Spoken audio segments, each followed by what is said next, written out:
African modernity is not reduced to a moment in itself, such as Independence Day, nor to an epoch with multiple temporalities. It is a historical and psychosociological continuum resulting from a series of significant political events in African history. That is from Felwine Sarr, quoting Luc Ngowet in his book Afrotopia, page 17. That sentence summarizes so well my internal debate about African independences. What do they really mean? How should we celebrate them? Those questions become even more interesting when it comes to certain countries with a quite fascinating history. Countries like the one we are heading to today. It's a country whose recent history was overshadowed by a brutal civil war, but it's also a country with a rich history, with one of the largest natural deep water harbor in the world. It's the first country to appoint a woman as a cabinet minister within Sub-Saharan Africa, the first country in the world to invent a self-adhesive stamp, and even more important, a country where women have started voting in 1792, so 120 years before those in Britain and almost 200 years before Switzerland. My friend, welcome to a special series of 2 episodes, meaning to celebrate not just the 60th anniversary of the country's independence, but also its history, its meaning, its constitution, and its courage. African History Daily by my daddy.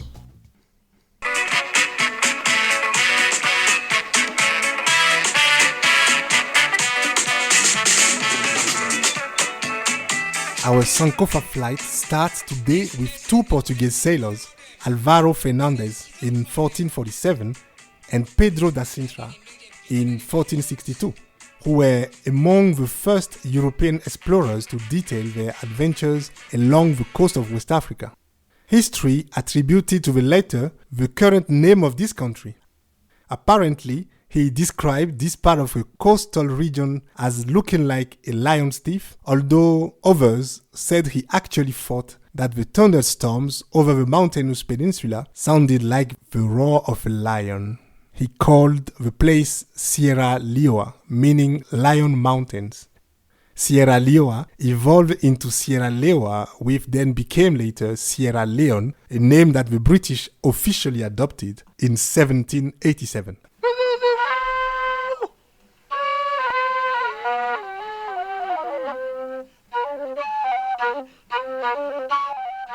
In Eurocentric history books, as we know, Pedro da Sintra discovered Sierra Leone. But we do know now that before Portuguese sailors came down from the boat, there was obviously a life in this place, which was inhabited for thousands of years. And just like anywhere else in the world, the initial occupants were successively invaded by waves of settlers.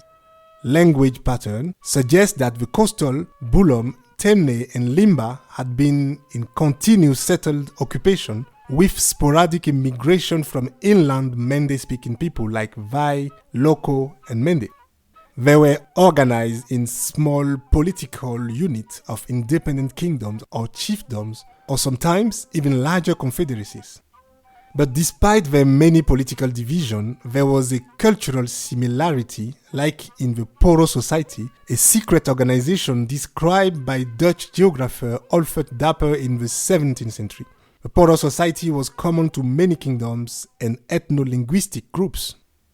So it is in that context that Portuguese ships began visiting regularly in the late 15th century. Let's pause here to mention 2 key facts that will make the visiting ships less attractive than they may sound. First key fact, in 1457, a written authorization from Catholic Pope Nicholas V to Portugal King Alphonse V to use Africans and pagans as slaves. Second key fact, in 1493, the Treaty of Tordesillas, signed by Catholic Pope Alexander VI or Alexander Borgia, giving Portugal and Spain rights on new land discovered to the east and west of the given line of demarcation of the treaty. With these elements in mind, let's continue to the Rockall estuary established by Portuguese, which became an important source of fresh water for sea traders and explorers. over the following 30 years were traded salt, cloves woven, ironwork, gold, swords in exchange for beeswax and fine ivory works. All this under the authority of local African rulers who receive rent, tribute and trading rights from all traders. Yes, of course, there was a period when when the military force was still on the African king's side, especially with the support of the Afro-Portuguese acting as middlemen with Europeans. There are actually reports of a local king who retaliated a European commercial company in 1714 by seizing the goods because of a breach in protocol. This made me think of an African president 2 centuries later who wanted to do the same and was severely reprimanded by the former European power. Well, African modernity needs to be rediscussed here, but let's move on quickly before we get charged for terrorism. So progressively, goods started to be replaced by slaves. The first slaves from Sierra Leone left in 1652, arrived in North America to the sea island off the coast of the southern United States. Thousands of captives will end up in the US over the centuries until the American Revolution War broke in 1775. Thousands of former or escaped slaves enrolled in the British Army, hoping to be freed after the war. But then the war ended in 1783 with the defeat of the British colonial army. The so-called black loyalists had to leave the country. They were given certificate of freedom by the British and resettled in Nova Scotia, Caribbean colonies, and also in London.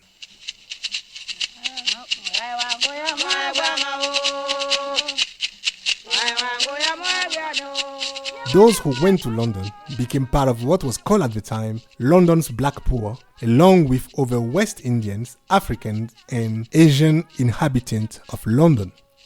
They became quite a headache for politicians, so that when abolitionists such as Granville Sharp proposed to resettle them in the British colony of Sierra Leone, he got wide support. Even Prime Minister William Pitt the Younger liked the idea so much that he said it was necessary they should be sent somewhere and be no longer suffered to infest the streets of London.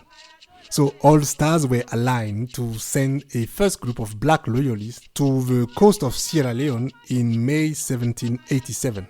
On a land they got from a local chief in an area previously called Romarong, they established the so-called Province of Freedom or Granville Town. But 2 years later, in 1789, while the French people were busy attacking and burning the monarchy in the French Revolution, King Jaime and his army were also busy attacking and burning Granville Town to get their land back.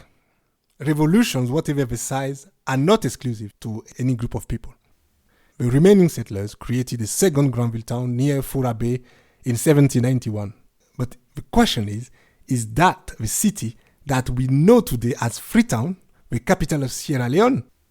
Well, let's find out in the next part of this series, and in the meantime, I can help but making you listen to this speech made by former French President Nicolas Sarkozy in Dakar in 2007. Yeah, this is not in 1792, it's 2007, Dakar, Senegal, in front of many African presidents. Le drame de l'Afrique, c'est que l'homme africain n'est pas And assez of course, entré the dans tragedy of l'histoire. Africa is Le that paysan African man africain has never qui depuis entered des history millénaires enough. vit avec les The African saisons, peasant who dont for l'idéal thousands de of vie years est has d'être en lived with harmonie the season, avec la nature, whose ideal of life is to be in que harmony with nature, knows only the eternal recommencement of time, punctuated by the endless repetition of same gestures and same words. In this imagination where everything always starts anew, there is no room for the human adventure, nor for the idea of progress.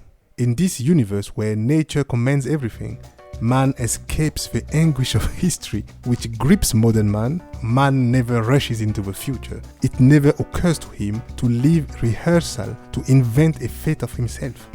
The problem of Africa, and let a friend of Africa say it, there it is.